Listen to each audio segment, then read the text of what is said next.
أكبر الله أكبر الله أكبر الله أكبر الله أكبر الله أكبر الله أكبر الله أكبر الله أكبر الله أكبر كبيرا والحمد لله كثيرا وسبحان الله بكرة وأصيلا لا إله إلا الله والله أكبر الله أكبر ولله الحمد. الحمد لله الذي أرسل رسوله بالهدى ودين الحق ليظهره على الدين كله وكفى بالله شهيدا. أشهد أن لا إله إلا الله وحده لا شريك له إياه نعبد وإياه نستعين وأشهد أن محمدا عبده ورسوله لا نبي بعده. اللهم صل على سيدنا محمد وعلى آله وأصحابه ومن تبعهم بإحسان إلى يوم الدين. أما بعد، أيها الحاضرون الكرام، اتقوا الله حق تقاته ولا تموتن إلا وأنتم مسلمون.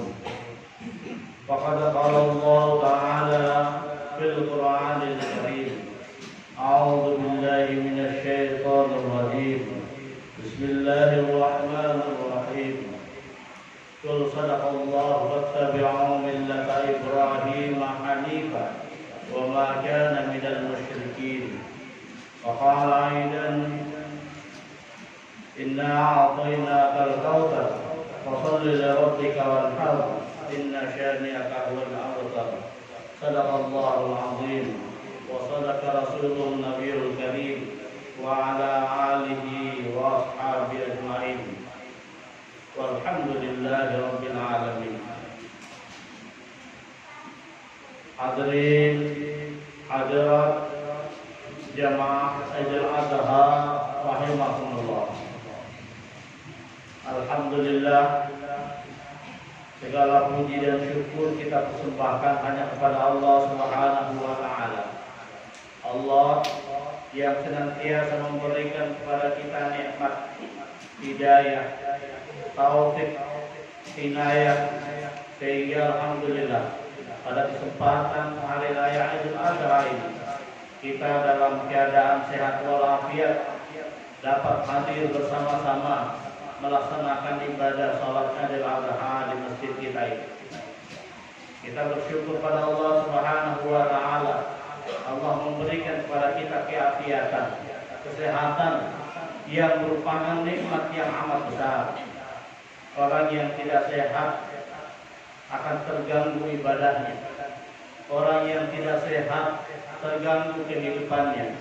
Maka kita bersyukur Allah Subhanahu wa taala memberikan kepada kita kesehatan sehingga kita dapat melaksanakan ibadah kita dengan baik dan sempurna. Salawat dan taslim kita kirimkan kepada junjungan kita Nabi Allah Muhammad sallallahu alaihi wasallam.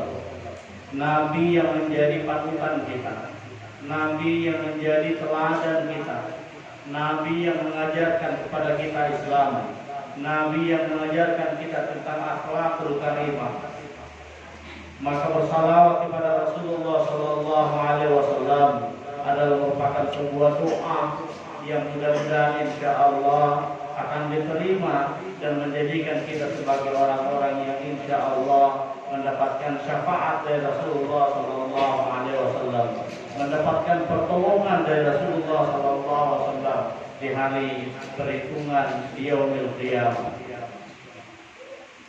Hadirin wal hadirat jamaah Idul Adha rahimakumullah. Sudah 2 tahun kita tidak menyaksikan jamaah haji berangkat. Sudah 2 tahun ini kita mengalami kondisi yang amat memprihatinkan. Semua menjadi susah. Ibadah-ibadah kita yang tadinya bisa kita laksanakan dengan baik dan sempurna di masjid-masjid Sekarang ini kita dibatasi ibadah haji yang tadinya kita menyaksikan saudara-saudara kita berangkat. Tahun ini kita tidak pernah lagi menyaksikan. Di Padang Arafah, di tahun-tahun yang lalu terdapat jutaan lautan manusia. Ada jutaan manusia dari berbagai negara yang datang melaksanakan ibadah haji. Tetapi dalam 2 tahun ini kita hanya menyaksikan hanya 1000-an orang yang datang beribadah haji. Itu pun harus diseleksi, diperiksa dengan baik kesehatannya, ditanya betul-betul apakah dia merupakan penduduk Makkah atau bukan. Yang beribadah tahun ini hanya orang-orang yang terpilih dari sekian banyak orang-orang yang sudah mukim di Madinah, di Makkah, bermukim di Arab Saudi, dan mereka itulah yang boleh mendaftar ibadah haji. Dari semua negara tidak satu pun yang mengirim jemaahnya ke sana. Apa yang menyebabkan kondisi kita demikian? Ini disebabkan oleh adanya sebuah wabah, penyakit yang melanda dunia saat ini, yang kita sebut dengan corona, atau orang biasa menyebut COVID-19. Wabah sudah dikenal sejak zaman Rasulullah SAW. Rasulullah pernah tidak bersalaman. Rasulullah pernah menolak untuk bersalaman dengan seseorang yang terkena penyakit kusta. Kenapa? Karena penyakit itu dapat menular kepada orang lain. Bukan karena Rasulullah takut dengan penyakit kusta, tetapi Rasulullah ingin menunjukkan dan mengajarkan kepada kita umatnya bahwa menghindari sesuatu yang dapat mendatangkan musibah itu harus lebih diutamakan daripada mengambil manfaat yang ada di dalam. Dalam kaidah fikih disebutkan darul mafasid muqaddam ala jalbil masalih. Menghindari yang mudarat, menghindari yang dapat mendatangkan musibah, yang menghindari sesuatu yang dapat merusak diri kita harus diutamakan, meskipun yang akan kita lakukan itu ada manfaat seandainya kita lakukan. Maka kaidah fikih inilah yang diajarkan kepada kita oleh Rasulullah SAW. Lalu kemudian sahabatnya Umar radhiyallahu anhu, tidak ada orang yang meragukan keislamannya Khalifah Umar.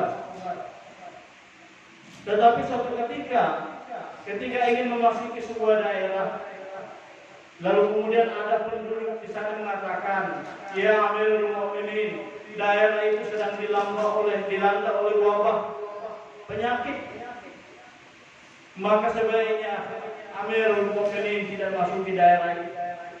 Lalu kemudian setelah mempertimbangkan, Khalifah Umar radhiyallahu anhu mengatakan, "Kita tidak memasuki daerah itu karena di situ ada penyakit yang sedang melanda daerah itu."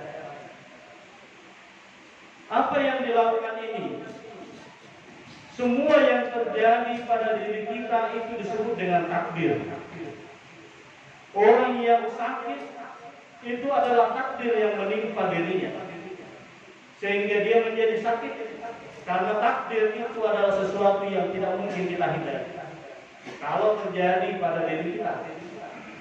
Tetapi yang dilakukan dan dicontohkan oleh Umar radhiyallahu anhu, Khalifah Amirul Mukminin, kepada kita sekalian adalah menghindari takdir untuk menuju kepada takdir yang lain.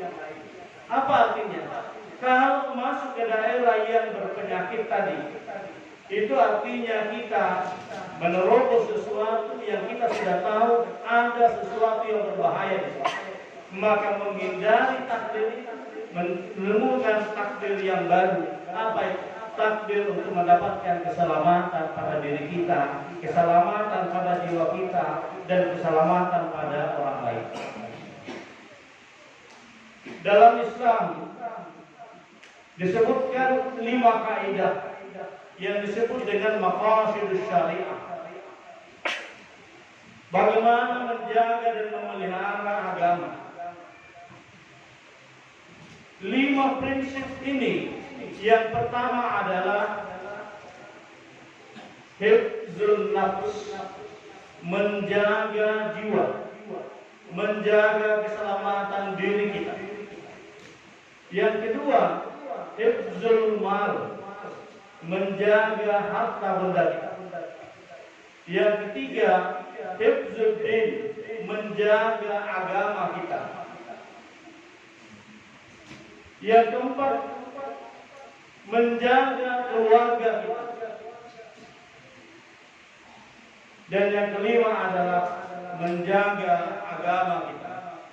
Oleh karena itu, dalam prinsip-prinsip ajaran Islam ini yang disebut dengan maqasidus syariah, menjaga agama adalah merupakan sesuatu yang wajib, yang harus kita pelihara di dalam kehidupan kita. Kita tidak boleh menjadi sakit walaupun kita tahu bahwa tidak ada seorang pun di antara kita yang dapat menghindari takdir. Ketika Allah menakdirkan kita menjadi sakit, maka kita akan menjadi sakit meskipun kita telah berusaha semaksimal mungkin. Tetapi Allah tidak menyukai hambanya yang tidak berikhtiar.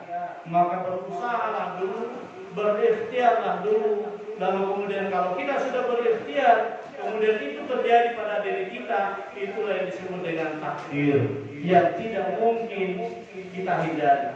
Takdir itu adalah sesuatu yang pasti bagi kita sekali. Begitupun dengan kematian.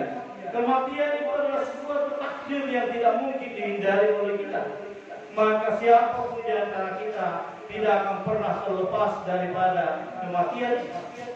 Idza jaa ajalukum la yastakhiruna sa'atan wa la yastaqdimun. Kalau ajal itu telah sampai, maka tidak ada seorang pun di antara kita yang bisa mengatakan percepat kematian saya atau perlambat kematian saya. Tetapi kematian itu adalah sesuatu yang pasti, yang sudah ditentukan waktunya, ditentukan caranya, dan ditentukan tempatnya. Cara kematian kita berbeda-beda. Ada yang mati karena sakit, ada yang mati karena mendadak serangan jantung, ada yang mendadak karena kecelakaan, ada yang mati macam-macam cara kita untuk mendapatkan kematian. Dan itu adalah takdir yang telah ditentukan oleh Allah pada tiap-tiap hamba. Hadirin wa hadirat sidang jamaah Idul Adha rahimakumullah. Dengan situasi yang demikian ini, tidak ada cara yang lain yang bisa kita lakukan kecuali seperti yang dilakukan oleh Khalifah Umar bin Khattab. Kita menghindari takdir yang dapat merusak diri kita untuk menuju kepada takdir yang lebih baik, yakni menyelamatkan diri kita, hifzun nafs, menyelamatkan keluarga kita, menyelamatkan diri kita, menyelamatkan akal kita, menyelamatkan agama kita. Itu adalah kewajiban bagi kita sekalian.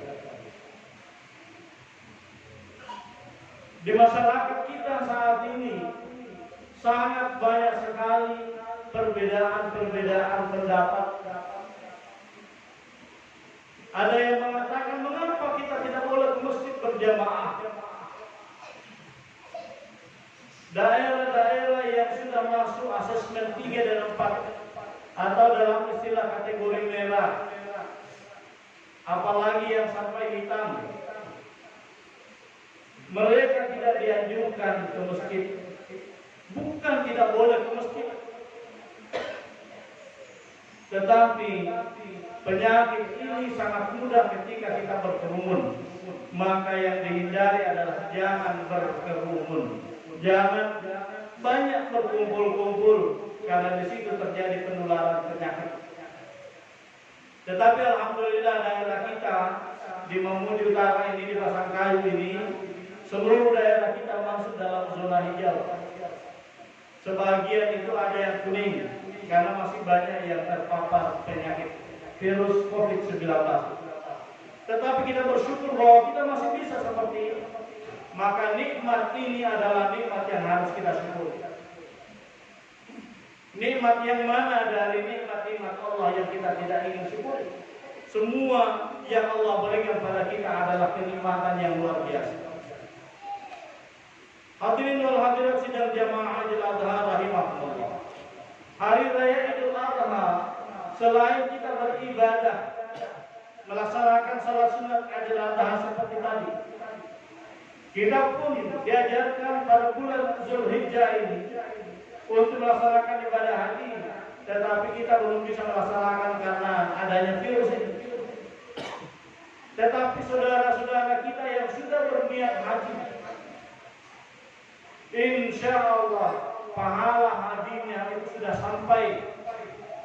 Orang-orang yang sudah berniat haji, apalagi yang sudah melunasi setoran hajinya, tetapi karena sesuatu hal sehingga tidak bisa melaksanakan haji tahun ini, maka insya Allah pahala hajinya sampai. Meskipun belum dipanggil haji, karena haji itu al-hajju Arafah, haji itu ada di Arafah. Orang yang berhaji tidak sah hajinya kalau tidak wukuf di Arafah. Tetapi pahala haji bagi orang yang sudah niat haji tetapi tidak sempat melaksanakan haji, maka pahala hajinya telah sampai kepada orang yang berniat. Dan bagi kita yang belum sempat untuk menyetorkan, berniatlah dari sekarang untuk berhaji, karena insya Allah tidak ada niat yang tidak akan dikabulkan oleh Allah Subhanahu wa Ta'ala. Kalaupun kita tidak sempat datang untuk berhaji secara jasmaniah kita, tetapi kita sudah berniat, maka Allah menerima niat kita dengan pahala bahwa kita memiliki keinginan untuk berhaji, tetapi kita belum pernah kesampaian ke sana. Bahkan sampai orang wafat sebelum berhaji, maka niatnya itu telah mendapatkan pahala niat berhaji yang diberikan oleh Allah kepadanya. Jadi tidak ada orang yang tidak mendapatkan pahala haji kecuali orang yang sama sekali tidak pernah berniat mau melaksanakan haji. Yang ketiga, dalam pelaksanaan hari raya Idul Adha ini, kita pun disunatkan untuk berkurban, menyembelih hewan kurban. Hewan kurban itu adalah merupakan ibadah yang merupakan millah Ibrahim alaihissalam. Telah dicontohkan oleh Nabiullah Ibrahim alaihissalam ketika dia berkata kepada putranya Ismail, "Ya bunayya, wahai anak, inni ara fil manami anni azbahuka fanzur madza tara." Qala, "Ya abati if'al ma tu'mar, satajiduni insyaallah minas sabirin." Ketika Nabi Ibrahim alaihissalam di malam pertama mendapatkan mimpi, petunjuk dari Allah Subhanahu wa Ta'ala, "Ibrahim, kau sudah punya anak yang besar, ambil anakmu itu sembelih." Nabi Ibrahim alaihissalam di malam pertama mengatakan, "Nah, ini kan hanya bunga-bunga tidur." Di malam yang kedua, Nabi Ibrahim alaihissalam di bulan Zulhijjah kembali lagi bermimpi dengan mimpi yang sama. Allah perintahkan, "Wahai Ibrahim, anakmu itu sudah besar, Ismail sudah besar. Ambil dia dan sembelih sebagai kurban pengorbananmu kepada Allah." Lalu kemudian di malam yang ketiga, kembali lagi Nabi Ibrahim alaihissalam bermimpi dengan mimpi yang sama sebagai petunjuk dari Allah Subhanahu wa Ta'ala yang memerintahkan Ibrahim untuk menyembelih putranya. Lalu kemudian Nabi Ibrahim alaihissalam berkata, "Ini adalah perintah. Ini adalah wahyu yang diperintahkan oleh Allah kepada untuk menyembelih putranya Ismail." Ismail alaihissalam adalah merupakan anak tunggal dari Ibrahim waktu itu. belum ada anaknya. Ismail itu adalah merupakan anak yang diminta-minta berpuluh-puluh tahun oleh Ibrahim alaihissalam. Usia istrinya Hajar sudah sangat tua, yang tidak mungkin melahirkan, tetapi Allah memberikan izin kepada istrinya Hajar untuk mengandung dan melahirkan Ismail. Tetapi begitu dewasa, Allah perintahkan untuk membeli. Lalu apa kata Ibrahim kepada anaknya? Ya bunayya, wahai anak, inni ara fil manam anni adbahuka fanzur madza tara. Tadi malam ini saya mendapat perintah dari Allah. Saya dapat mimpi memerintahkan untuk menyembelih kamu. Bagaimana pendapatmu, anak Ismail? Di luar dugaan Ibrahim alaihissalam, Ismail kemudian berkata kepada ayahnya, "Qal ya abati if'al ma tu'mar." Wahai bapakku, if'al, laksanakan itu, karena itu adalah perintah Allah. La tu'mar, jangan ragu-ragu untuk melaksanakan perintah itu. Satajiduni insyaallah minas sabirin. Saya ini anak tunggalmu, anak satu-satunya, tapi insyaallah engkau akan mendapatkan saya sebagai seorang anak yang penuh dengan kesabaran untuk menjalankan perintah Allah. Oleh karena itu kita sekalian, anak-anakku semua yang masih memiliki orang tua, teladan contoh Ismail itu sangat luar biasa. Mau disembelih, dia ikhlas. Kalau anak-anak kita sekarang sulit sekali, diminta untuk pergi sholat, masih pegang HP. Diminta untuk membantu orang tuanya, jawabannya tunggu dulu. Apa kerjanya?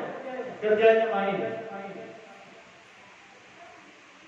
Padahal kalau kita melihat pada Ismail, bukan diperintah membantu orang tuanya, tapi diminta untuk disembelih lehernya sebagai persembahan kepada Allah. Dan dia mengatakan, satajiduni insyaallah, pasti insyaallah engkau akan mendapati aku sebagai orang yang bersabar.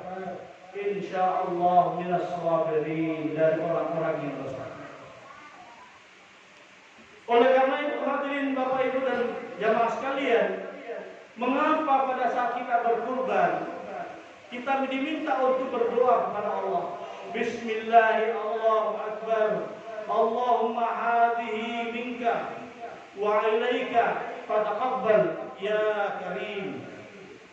Kita berdoa kepada Allah, Allahu Akbar, Bismillahirrahmanirrahim, dengan nama Allah yang Maha Besar.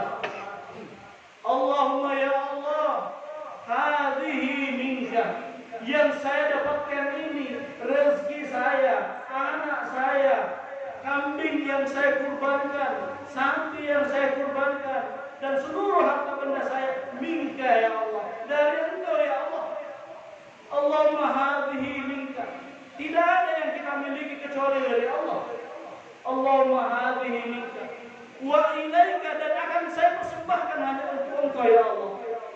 Maka tidak ada yang kita miliki kecuali dari Allah, dan tidak ada yang kita miliki kecuali kita akan kembalikan kepada Allah. Wa ilaika minni fataqabbal minni ya karim, maka terimalah seluruh persembahanku ya Allah. Doa yang luar biasa yang menunjukkan betapa kita orang-orang yang berkurban itu harus menjadi orang yang sungguh-sungguh ikhlas, sungguh-sungguh menyadari bahwa tidak ada yang kita miliki kecuali dari Allah, dan tidak ada yang kita miliki kecuali akan kita persembahkan kembali hanya kepada Allah.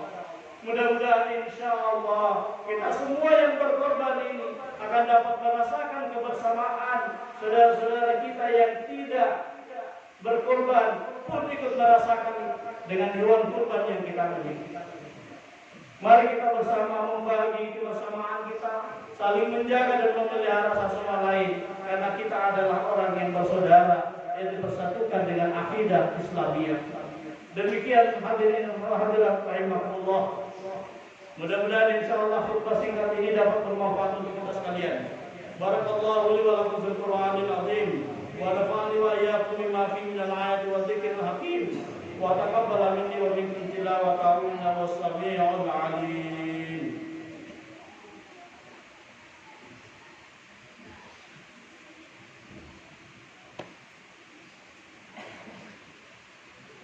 Allahu akbar, Allahu akbar, Allahu akbar. Allahu akbar, Allahu akbar, Allahu akbar. Allahu akbar, Allahu akbar, Allahu akbar. Allahu akbar kabira walhamdulillahi katsira wa subhanallahi bukratan wa asila. La ilaha illallah, Allahu akbar. Allahu akbar walillahil hamd. Alhamdulillah ala ihsani wa syukru lahu ala taufiqihi wa imtinanihi. Wa asyhadu an la ilaha illallah wahdahu la syarika lah. Wa asyhadu anna sayyidina Muhammadan abduhu wa rasuluh ad-da'i ila ridwani. Allahumma shalli ala sayyidina Muhammadin wa ala alihi wa sahbihi wa sallim tasliman katsiran. Amma ba'd. Fa ya ayyuhan nas ittaqullah fima amara wa antahu amma naha wa'lamu anna Allah amarakum bi amri bada fi nafsihi wa sanna bi malaikatihi bi qudsihi wa qala ta'ala inna Allah wa malaikatahu yusalluna 'alan nabi ya ayyuhalladzina amanu sallu 'alaihi wa sallimu taslima. Allahumma salli wa sallim 'ala sayyidina Muhammadin sallallahu alaihi wasallam wa 'ala ali sayyidina Muhammad wa 'ala anbiya'ika wa rusulika wa malaikatil muqarrabin. Allahumma ighfir lil mu'minina wal mu'minat wal muslimina wal muslimat al ahya'i minhum wal amwat. Allahumma 'azzil islam wal muslimin wa dhil syirk wal musyrikin wansur ibadatal muwahhidin wansur man nasara din wa dhil man khadara al muslimin wa dammir a'da' din wa 'ali kalimataka ila yaumiddin.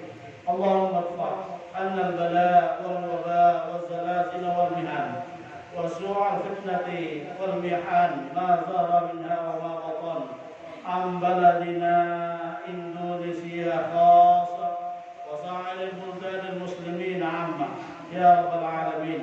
ربنا ظلمنا أنفسنا وإن لم تغفر لنا وترحمنا لنكونن من الخاسرين.